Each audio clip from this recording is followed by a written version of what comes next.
Somebody said 4 months, but I didn't say that either. We're getting out of Syria. Look, we don't want Syria. Obama gave up Syria years ago when he didn't violate the red line.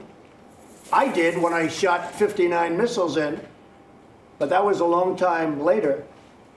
And when President Obama decided not to violate his statement that never crossed the red line, and then they did it, he didn't do anything about it. You know, making a threat is okay, but you always have to follow through with the threat. If you're going to make that threat, you can't make a threat and then do nothing. So Syria was lost long ago. It was lost long ago. And besides that, I don't want, we're talking about sand and death. That's what we're talking about. We're not talking about, you know, vast wealth. We're talking about sand and death. Now, the Kurds, it's very interesting. Turkey doesn't like them, other people do.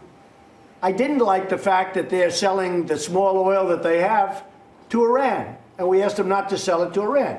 But the Kurds, our partners, are selling oil to Iran. We're not thrilled about that, okay? I'm not happy about it at all.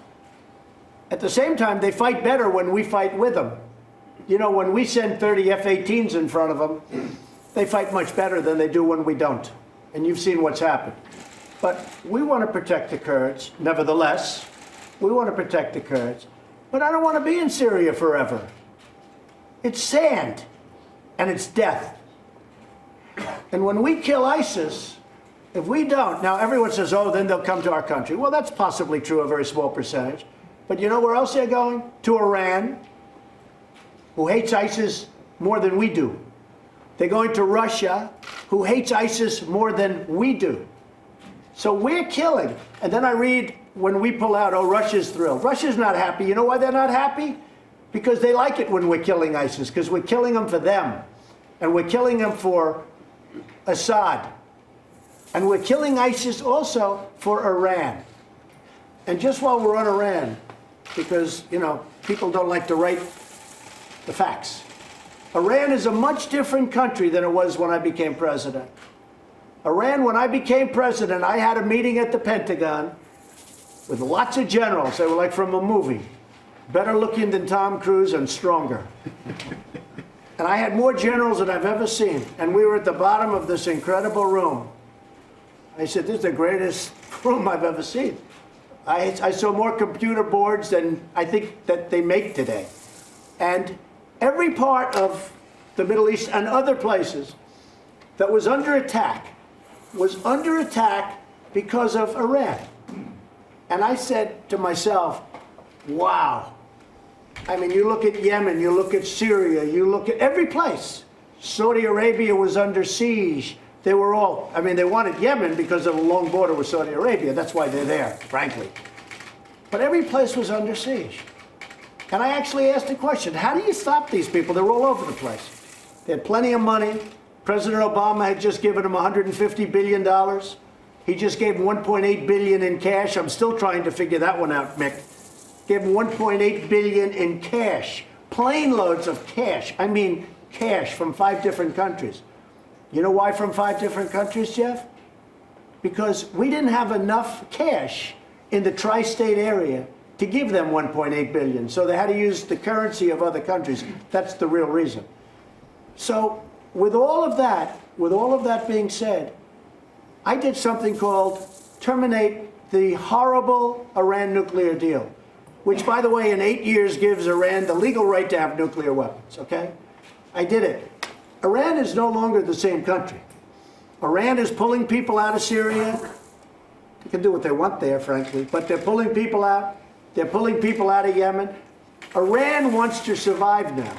Iran was a power in the Middle East. They were going to take over the whole Middle East. They were going to take over everything. That was what they wanted to do, and destroy Israel while they're at it. Iran is a much different country right now. They're having riots every week in every city, bigger than they've ever had before. Their currency is under siege, thanks to us. A lot of bad things are happening. When we do all of the things that we've done monetarily to Iran, Iran is in trouble. And you know what? I'd love to negotiate with Iran. They're not ready yet, I don't think. But they will be.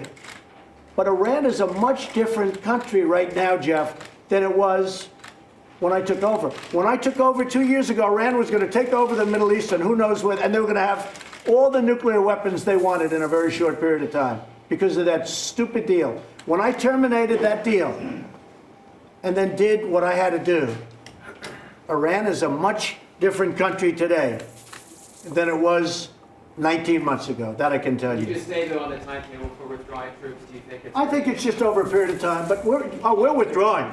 But we're hitting them. We're hitting them very hard. When I met with the generals in Iraq, I said to a couple of the generals, I said, "Why didn't you do this before?" He said, "Sir, our commanders were telling us what to do." I said, "Well, don't you tell them?" "No, sir, we take orders." And they do. You know, they're great soldiers. They listen. I do it differently. I sat around, and after a few minutes, they listened up, and they said, "This is what we should do." But we were supposed to be out of Syria many years ago.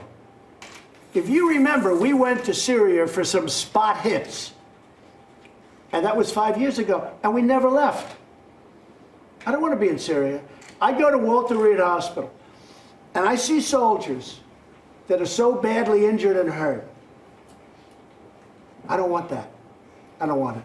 And I want to rebuild our country. And I want to spend money on our military without depleting it every day.